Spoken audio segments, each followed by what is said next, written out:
Salut les louveteaux. Aujourd'hui en cuisine, on va faire un petit poisson, voilà, en dos de lieu noir, plus exactement. Donc, parce qu'à la demande de quelqu'un, hein, je précise, on m'a demandé, oui, comment tu ferais du poisson. Bon bah voilà, je vais vous expliquer comment moi je ferais du poisson. Entre autres, là, pour le coup, j'ai choisi de faire un poisson mariné. Donc, pour la marinade, on va le faire tout de suite. Et après, on laissera pendant 2 à 3 heures au frigo, bien laissé à mariner. D'accord? Allez, c'est parti. Alors, pour la marinade, on y va. On a besoin d'un peu de soja. Hop, on y va, gentiment. D'une cuillère de moutarde. Alors, en fin de compte, je le fais un petit peu à la Toscane et puis un petit peu différemment, quoi. Voilà, une bonne cuillère de moutarde. Il ne faut pas croire le poisson de la moutarde, en plus ça sort super bien piquant de la moutarde puisque elle va chauffer. Un peu de graines de sésame. Alors la graine de sésame, j'ai du mal à ouvrir l'emballage, je serais presque tenté à dire sésame, ouvre-toi. Du citron. Alors 3 traits à peu près, ce qui équivaut à un jus de citron que vous pressez vous-même. Là vous remarquerez, je travaille avec des produits secs, déshydratés. Comme l'ail, là, par exemple. Et comme je le mets dans ma marinade, il va avoir le temps de se réhydrater. Un peu de persil, du curry.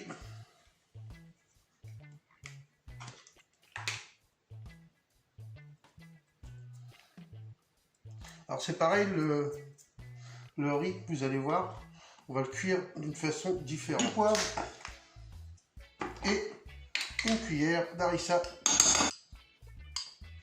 On va commencer à mélanger tout. Voilà. Une fois que c'est bien mélangé comme ça, on obtient ça. Bon, tout est bien mélangé à peu près. On va rajouter de l'huile d'olive.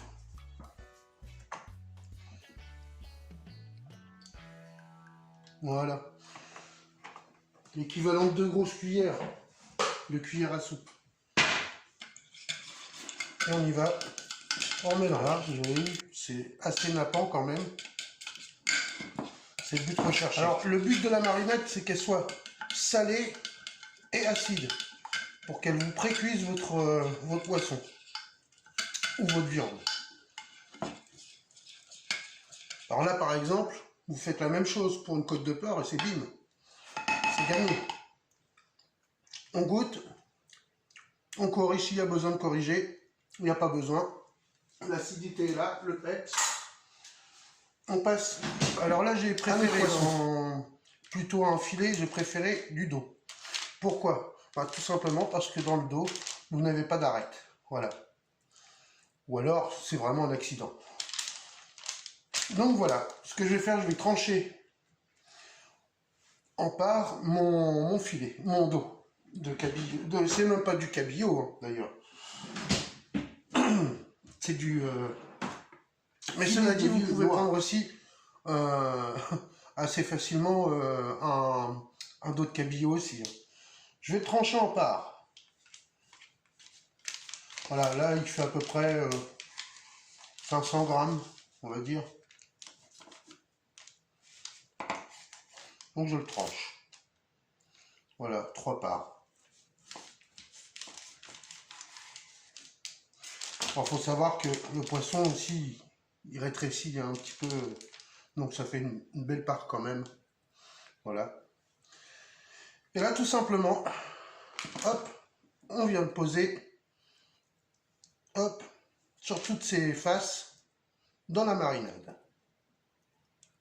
Donc, hein, hop, sur les 4 faces, pour qu'il s'enrobe bien.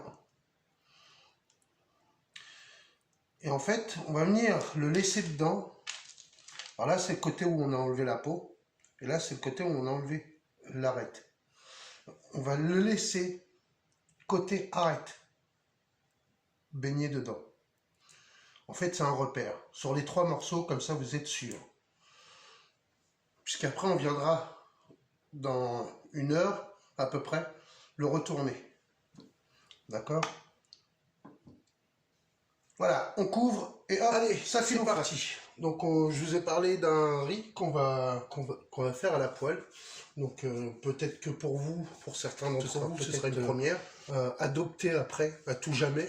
Parce que quand on a essayé ce genre de riz, après on ne retourne pas au riz cuit dans l'eau, jeté dans l'eau, là, comme ça.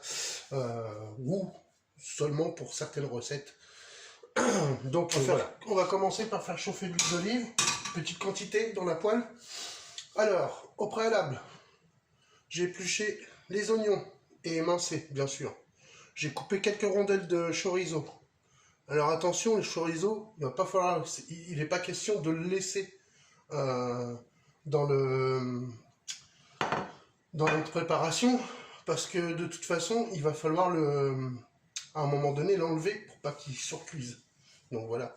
Moi, j'aime pas quand il est bouilli, quoi, après, donc c'est pas terrible. Donc, ce que je fais, c'est qu'en fait, je le fais chauffer avec mon huile et mes oignons. Une fois qu'il a bien laissé, qu'il a bien sué, qu'il a bien laissé sa saveur dans mon huile, pam, je l'enlève, je le débarrasse, je le mets de côté. Un petit verre de vin. Voilà. Bien sûr, du riz. Ah, moi, j'ai pris du riz pour risotto. Alors, si vous avez un problème pour doser, hein, c'est pas compliqué. Normalement, pour une personne, c'est indiqué comme ça. Pour une personne, on a besoin en riz, non, pas d'en riz, hein, mais en riz, on a besoin d'un demi-verre par personne. C'est à peu près la dose. Moi, j'y vais avec mes paluches, j'ai l'habitude. En fait, moi, c'est 2 paluches pour une personne. Voilà. Donc là, on attend que ça vienne chauffer légèrement. Hop, on peut y intégrer maintenant tout simplement l'oignon. Juste avant de faire votre riz, vous récupérez l'excédent de marinade, parce qu'il va nous servir maintenant pour faire le riz. Comme ça, vous aurez forcément un accord parfait entre votre riz et votre poisson, puisque de toute façon, il y aura les mêmes épices et on va se servir de la marinade. Donc là, maintenant, commence légèrement à être translucide. Je vais poser mon chorizo. Comme je vous le dis, je ne laisse pas prendre trop de couleurs, enfin si quand même, mais surtout, ce qui va m'amener des sucres hein, quand même, le petit malin là. Et surtout c'est pour bien récupérer le gras et ça va faire comme une infusion quoi. Là, je vais venir le retourner, parce que là on voit en fait qu'il commence à être à suer le chorizo. Donc dans ce cas-là, c'est qu'il faut le retourner, sinon il va prendre de la couleur trop vite. Vous avez vu, même l'oignon commence à être roux. Non pas par la couleur, pas par la caramélisation, par sa propre caramélisation, mais tout simplement parce qu'il est en train d'absorber le jus du chorizo. Bon bah là, je crois que mon chorizo a donné ce qu'il avait à donner. Après, il va changer de couleur, donc c'est pas ce que je recherche. Donc, je le débarrasse. En faisant attention de ne pas débarrasser les oignons avec. Voilà ce qu'on obtient pour la couleur. C'est exactement ce qu'on veut, ce qu'on recherche. Là, hop, votre riz.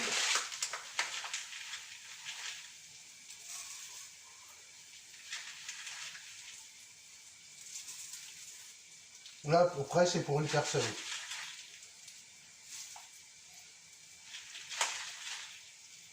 Je vais faire comme si on était deux. En même temps, on est un petit peu deux parce que mon chien il mange aussi. Et qu'il adore se régaler avec mes plats. Voilà, donc on met le riz comme ça, à sec, enfin à sec, dans la matière grasse, dans nos oignons, dans ce qu'on a récupéré. Je vous rappelle, là, on va attendre. Si vous faites dans l'intention de faire comme une espèce de paella, je vous rappelle que la paella, s'il n'y a pas le côté grillé après à la fin, ce n'est pas une paella. Ce n'est pas une paella. Quelqu'un qui surcuit une paella et où on obtient une légère croûte, c'est justement là où on a vraiment une vraie paella. Voilà, c'est comme ça que ça se fait, pas autrement. Donc là, il n'y a rien qui urge, tout va bien, le bateau coule normalement. Alors là, sur le rond comme ça, on obtiendra plus une légère couleur il va pas devenir forcément translucide. Par contre, sur un grain de riz long, pardon, ce que vous avez certainement chez vous, oui, plus facilement. Moi, quand c'est comme ça, hop, je viens déglacer tout de suite avec le vin blanc. Voilà.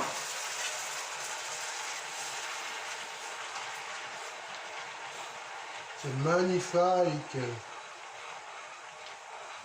Là maintenant, je viens y déposer mon bouillon, c'est-à-dire ma marinade qui va me servir en fait de bouillon. Voilà. Et on laisse bouillonner tranquillement, à feu doux. On ne couvre pas. On va venir chercher en fait l'absorption complète de notre bouillon. Comme ça, le riz il va se gonfler avec notre bouillon. Ensuite, il va y avoir 3 mouillages à hauteur. À chaque fois, on ne touche pas au fond. On ne mélange pas. Délayez votre safran dans un verre d'eau tiède, voire chaud. Donc là, moi j'ai salé. Voilà, on sale légèrement, Vous avez vu, dans un récipient, comme je vous disais tout à l'heure, dans un verre, hop, j'ai mis mon safran, une petite dosette. Alors si vous l'avez en pistil, c'est mieux parce que c'est du vrai safran ça, mais ça coûte tellement cher. Voilà. J'ai mis mon safran, j'ai mis également du piment d'Espelette à ce résultat là à peu près. Donc on voit que la première, voilà, le premier bouillon s'est fait absorber par le riz. On ne touche pas, hein. On ne touche surtout pas, on ne remue pas. Et là, hop, hop. Voilà. Donc, je rince mon verre. Enfin non, je rince pas. Je remets de l'eau dedans. Parce qu'en fait, on va venir le mouiller 3 fois à hauteur, à chaque fois. Donc, bien sûr, attention, tous les riz ne cuisent pas pareil, de la même façon, à la même vitesse. Donc certains riz vont plus vite que d'autres. Goûtez entre deux, n'ajoutez pas le bouillon fatidique qui va complètement détremper votre riz et le rendre complètement gluant. Enfin bon, bref quoi. Goûtez à chaque fois, c'est très important en cuisine. Il faut goûter, c'est le plus important. Si on ne goûte pas, on fait forcément des bêtises. J'allais dire un autre mot qui se rapproche beaucoup de la bêtise, mais si je l'avais dit, ça aurait été une connerie. Donc je ne le dis pas. Pouh, c'est fait. Donc je voulais vous dire, voilà, vous n'êtes pas obligé de rester derrière. Vous pouvez vous occuper à faire autre chose. Parce qu'entre temps, à chaque fois, il y a au moins 10 minutes à chaque... à peu près 10 minutes, un peu moins, de battement entre chaque fois qu'on va le mouiller. Donc faites autre chose. De toute façon, prêtez quand même l'oreille. Ça c'est une petite astuce, prêtez l'oreille parce que dès qu'il commence à ne plus y avoir d'eau, on l'entend, il chante plus de la même façon. Ah oui, c'est du riz chantant. Voilà, donc on va quand même goûter un peu avant, savoir s'il faut le réhumidifier ou pas. On foufle, hein, on foufle bien. Hein.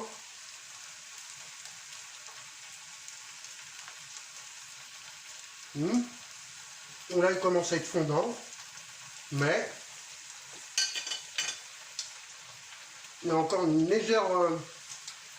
Je vais mettre que la moitié du verre d'eau. Enfin, du verre. Voilà. Juste la moitié. Moi, ça va me suffire. Voilà. Hop. Petit bouillon. On laisse. On s'en occupe plus. On va faire autre chose. Il y a quand même autre chose à faire. J'allais dire autre chose.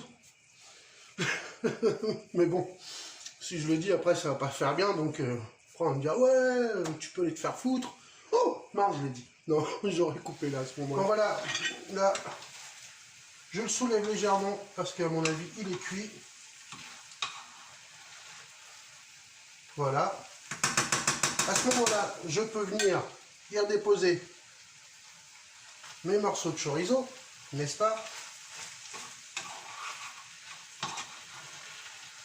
Et là, délicatement, je tourne, je mélange un peu. Voilà. Et moi, j'aime bien quand il fait la croûte, justement, comme dans la paella. Donc c'est ce que je vais le laisser faire. Je vais le laisser légèrement croûter en dessous. Voilà. Alors pour ça, je le laisse à feu doux.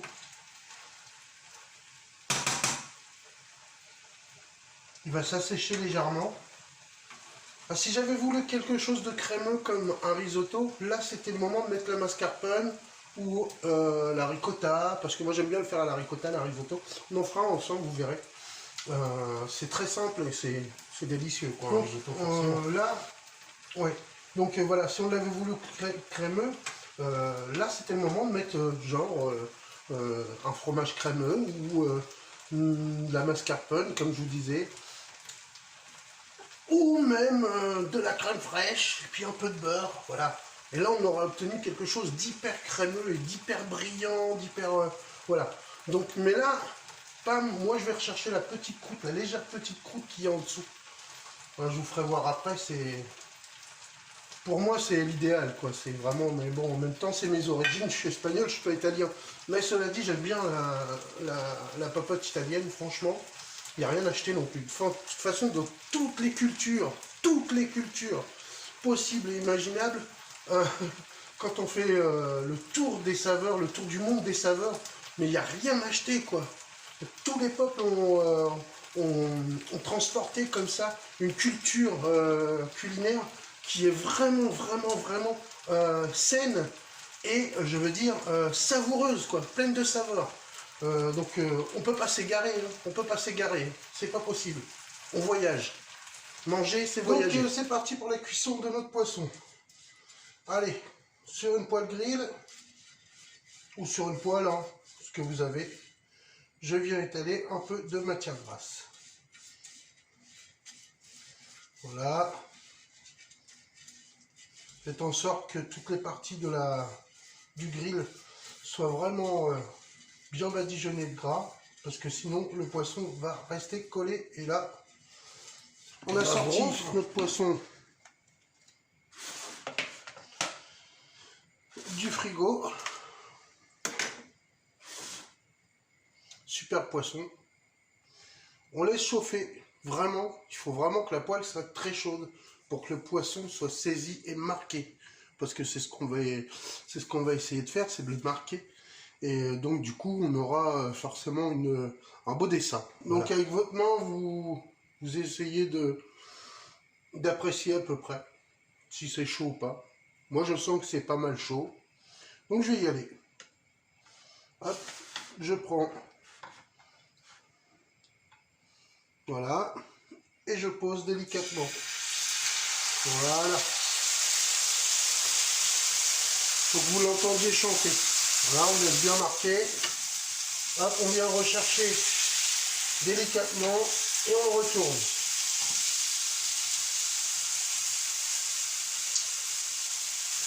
J'ai une belle épaisseur quand même. Cela dit, je vais essayer de garder quand même le cœur nacré. Parce qu'un poisson, quand il est cuit à cœur, il est déjà trop cuit. C'est ma façon de penser. Après, vous mangez peut-être le poisson différemment. Cela dit, moi, je ne l'aime pas du tout quand il est sec. La joli dessin, comme vous pouvez le voir, c'est à peu près 5 à 6 minutes par face. Donc, vous procéderez ainsi et vous aurez un poisson cuit vraiment à la perfection. Là, au toucher, je le sens, il n'est pas encore tout à fait cuit. De toute façon, les petits interstices là, c'est la chair faite, nous donne à peu près le niveau de cuisson. Alors là, je viens récupérer tout simplement le jus de cuisson avec un peu de lait.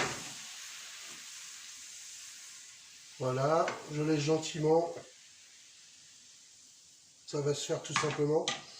Je veux pas quelque chose de très nappant justement, je veux quelque chose de plutôt... Bon, donc là, nous avons emporté-piécé. Moi, j'ai emporté-piécé mon riz, comme ceci, voilà. Je peux le diriger sur mon assiette comme je le veux, ainsi que mon poisson. Donc, voilà. Donc là, j'appuie légèrement.